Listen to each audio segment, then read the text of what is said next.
पहले निचली सदन और बाद में भारी हंगामे के साथ ऊपरी सदन से पारित किसान से जुड़े 3 विधेयकों पर विपक्ष के लगातार विरोध के बाद अब झारखंड में भी सत्ता पक्ष और विपक्ष में आरोप प्रत्यारोप का दौर शुरू हो चुका है। झारखंड में जहां सत्ता से जुड़ी पार्टियां इन विधेयकों को किसान के हितों को दरकिनार कर पूंजीपतियों को लाभ पहुंचाने वाला बता रहे हैं, वहीं राज्य में विपक्ष में खड़ी भाजपा इन विधेयकों को प्रधानमंत्री नरेंद्र मोदी का ऐतिहासिक कदम बताते हुए किसानों के उन्नति के लिए रास्ता बता रहे हैं। लोकसभा से किसानों से जुड़े 3 विधेयकों को पास कराए जाने के बाद दरअसल इसी मॉनसून सत्र के दौरान केंद्र सरकार विपक्ष के भारी हंगामे के बीच उच्च सदन यानी राज्यसभा से भी इन विधेयकों को पास कराने में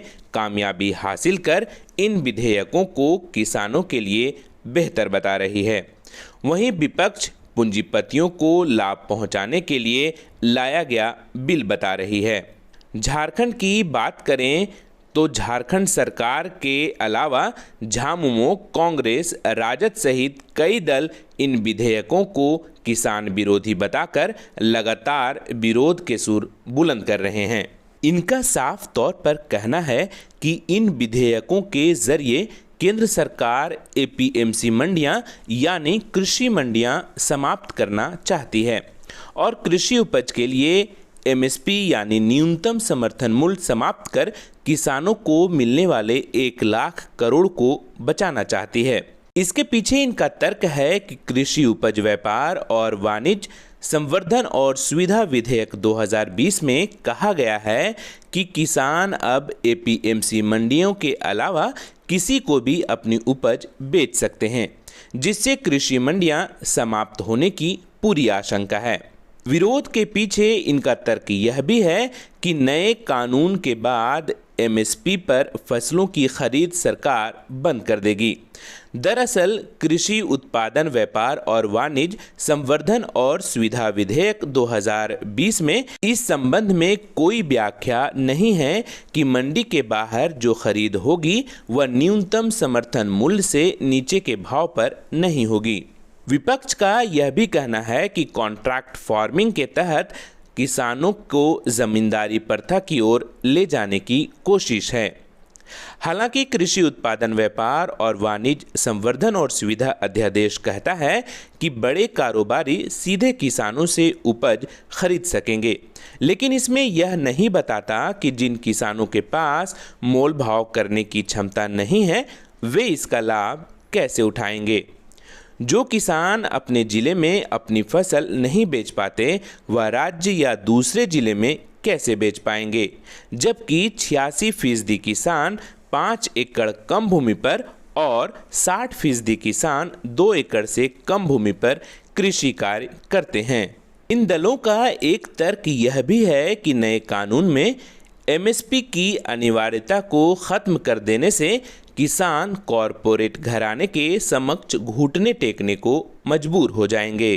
अब झारखंड सरकार ने भी कृषि बिल पर कड़ा ऐतराज जताया है। मुख्यमंत्री हेमंत सोरेन ने कहा कि केंद्र सरकार कृषि बिल के जरिए संघीय ढांचा पर कुठारा घात किया है।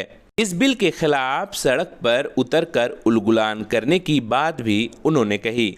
मुख्यमंत्री ने केंद्र सरकार पर लगातार राज्यों की उपेक्षा किए जाने का आरोप लगाते हुए कहा, कृषि केंद्र के साथ साथ राज्यों का भी विषय है, लेकिन इस पर ना तो राज्य सरकार से राय ली गई और ना ही किसानों से। बस इस बिल को पारित कर देश के किसानों पर थोप दिया गया।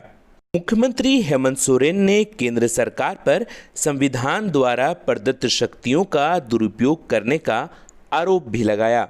कॉन्ट्रैक्ट फार्मिंग पर बात करते हुए सीएम ने कहा कि अनुबंध कर्मियों की दुर्दशा साफ तौर पर देखी जा सकती है। ऐसे में अनुबंध की खेती की दुर्दशा साफ तौर पर समझी जा सकती है। ये बहुत बड़ा चिंता का विषय आन पड़ा है। अब तो ये आने वाला समय में जिस तरीके से किसान सड़कों पर उतर रहे हैं, किसानों ने आत्महत्याएं भी प्रारंभ कर दी हैं और इसका पूरा का पूरा श्रेय भारत सरकार को जाएगा। कृषि नीति से पहले तो बेचारे किसान मौसम का मार झेलते थे, अब बड़े बड़े व्यापारियों का भी मार झेलेंगे। कहाँ जाएगा ये अन्नदाता? और सिर्फ अपने व्यापारी मित्रों को मदद पहुंचाने के लिए, ना कोई कंसर्न किसी से, ना राज्य सरकार से, ना विधानसभा से कोई सुझाव मांगे गए और ये बिल राज्य सरकारों को और किसानों को थोप दिया गया। कॉन्ट्रैक्ट फार्मिंग की ये बात कहते हैं। कॉन्ट्रैक्ट फार्मिंग में किसानों की हित कितनी है इसका कहीं कुछ अता पता नहीं। कहीं ये जिक्र नहीं है कि कॉन्ट्रैक्टर एमएसपी से अधिक दाम को देगा, कहीं कोई लिखित नहीं है। मुझे लगता है ये संघीय ढांचा पर सबसे बड़ा प्रहार है और बहुत आश्चर्य की बात है। हाँ, हो सकता है ये कोई बड़ी बात नहीं, ये अंदर अंदर मैंने जो पहले कहा कि इन लोगों ने बैकडोर से कुछ तैयारी पहले से कर रखी हो।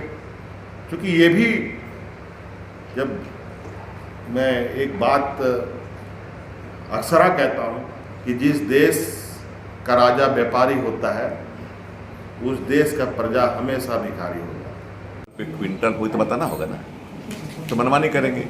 आप जानते हैं जो खरीदता है कम से कम दाम में खरीदना चाहता है, जब बेचता है तो अधिक से अधिक मूल्य लेना चाहता है। ये तो स्पष्ट है, ये कोई किसी को सिखाने की जरूरत नहीं है। तो यहाँ आप कम से कम दाम में कितना में बेचेंगे ये तो बताइए।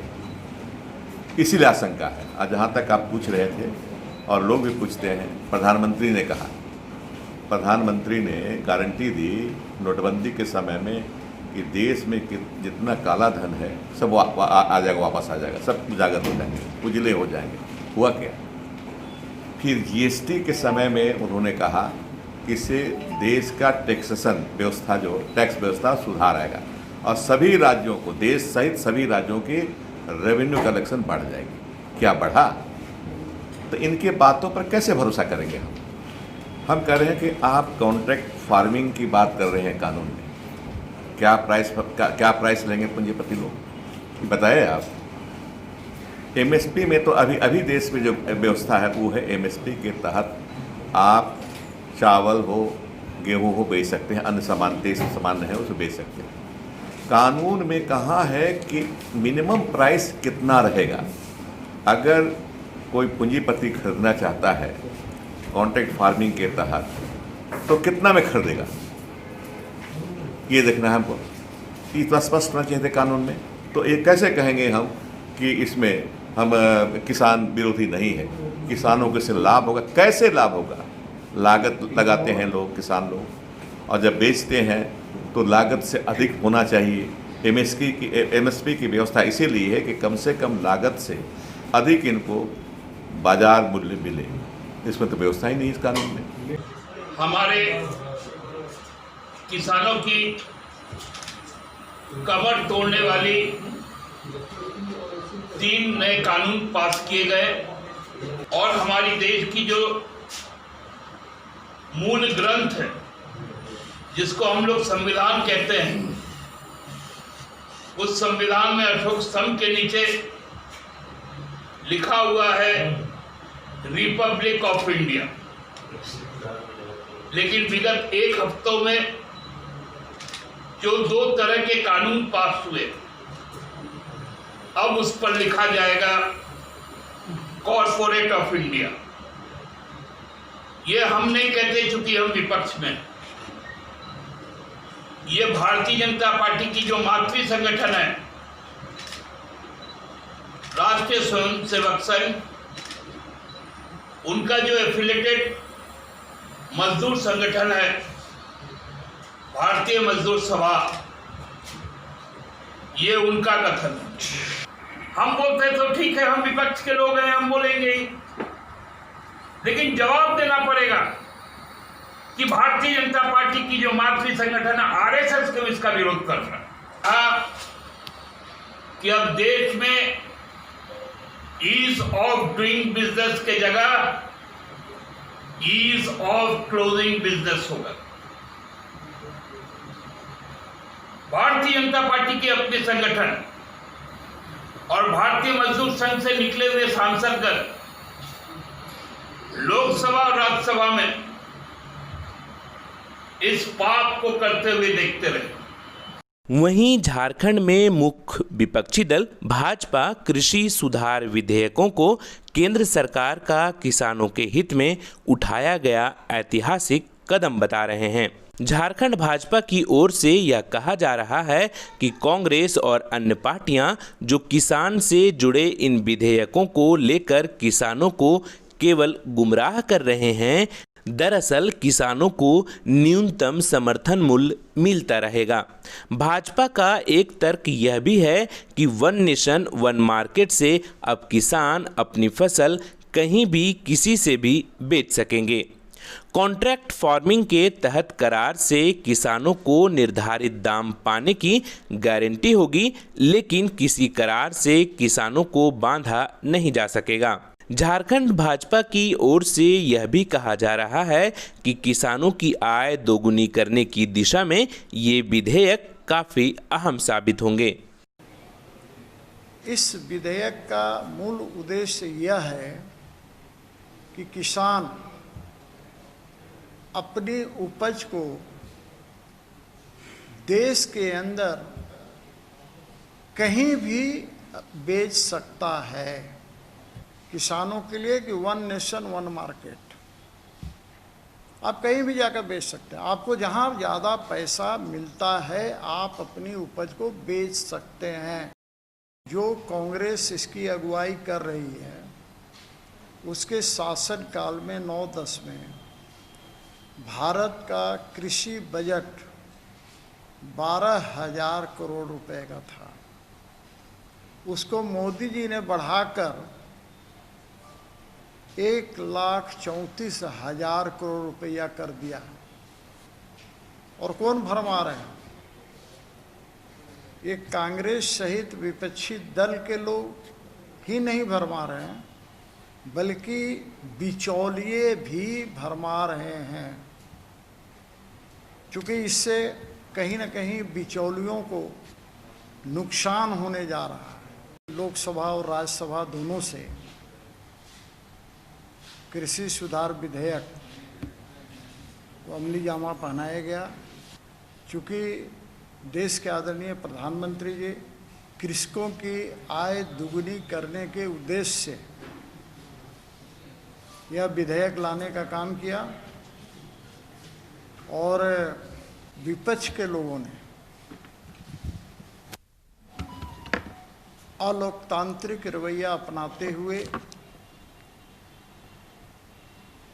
न सिर्फ इसका विरोध किया बल्कि राज्यसभा के अंदर एक ऐसा दृश्य उत्पन्न किया जो पहले कभी नहीं हुआ था, संसदीय इतिहास में नहीं हुआ था।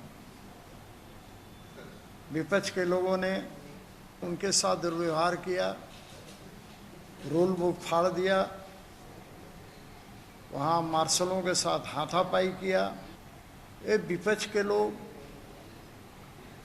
जनता को बरगलाना चाह रहे हैं। जिन विधेयकों के जरिए किसानों के आय को दोगुना करने की दिशा में क्रांतिकारी परिवर्तन करने के दावे किए जा रहे हैं, उसकी हकीकत यह भी है कि अमेरिका और कई यूरोपीय देशों में ऐसे कानून लागू हैं, बावजूद इसके किसानों की आय में लगातार कमी आई है। ऐसे में सरकार का तर्क आने वाले समय में किसानों को कितना फ़ायदा पहुंचा पाएगा, यह तो आने वाला वक्त ही बताएगा। द इंडिया बुलेटिन के लिए अपने सहयोगी कैमरा पर्सन के साथ Shamim Ahmad, Ranchi, Jharkhand. Subscribe now and press the bell icon. Never miss an update.